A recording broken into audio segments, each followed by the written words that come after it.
There are some words that were once used to describe certain groups of people that we no longer employ for fear of causing great offence. Words like pinhead, midget, Matthew Kelly. But on the other hand, there are some people that it's fun to offend. So please welcome a rancorous waste of skin and bone made up entirely of chemicals that would be better used as toxic cleaning products. Who else could I be describing but Stewart Lee?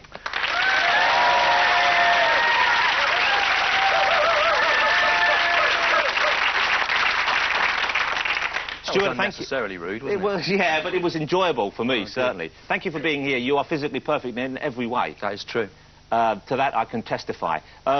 You watched a movie for us this week on behalf of the show. You took the film home, you viewed it, and you're ready to report back. Tell me about the film and give us, if you will, just a little bit about the storyline. OK, I've been watching For Your Height Only, right, which is a Filipino spy film, which is exactly the same as a Bond film in every way, except for the fact that instead of a normal-sized man playing the spy, there is a 2-foot-tall one.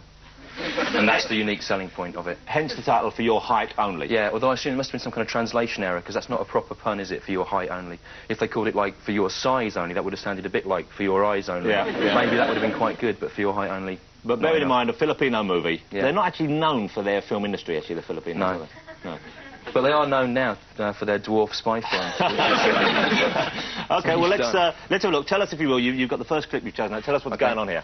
Well, this is when the boss, Q guy, introduces the gadgets. Right. So it's like a Bond movie in every way, then? It has gadgets. I mean a lethal way. Except the gadgets are all shit. Then your little ring. Pop the little what's-it. You can't say that to a short person, pop your little what's-it, can you?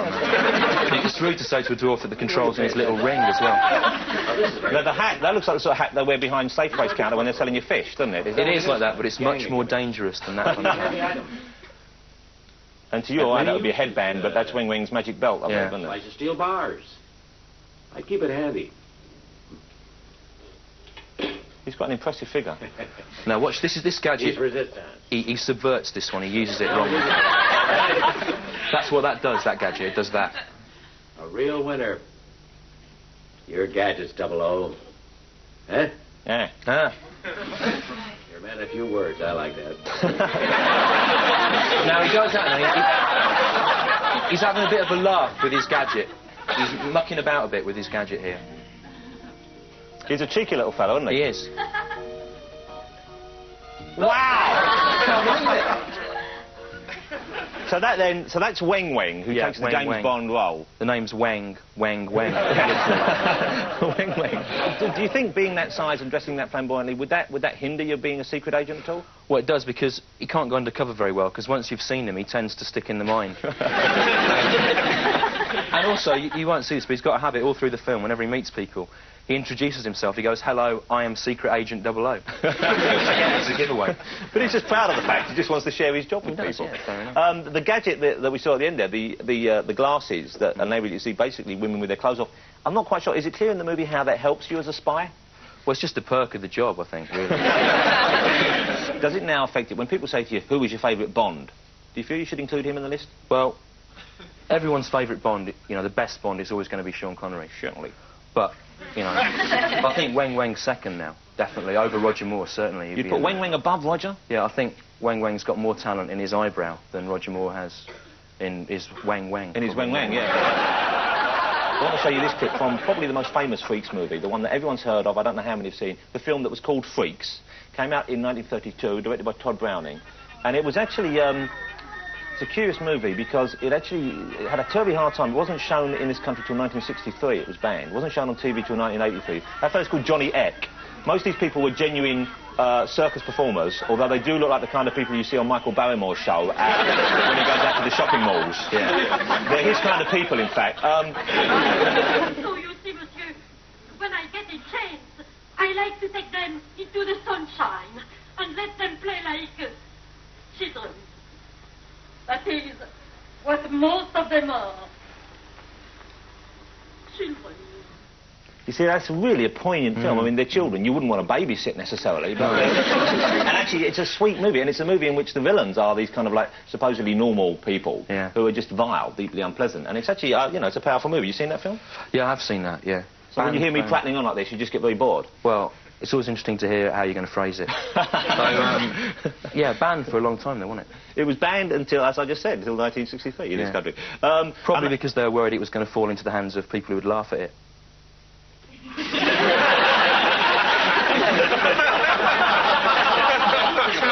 Just a thought. I don't know who these people would be, but... And the winning lottery numbers for this week are...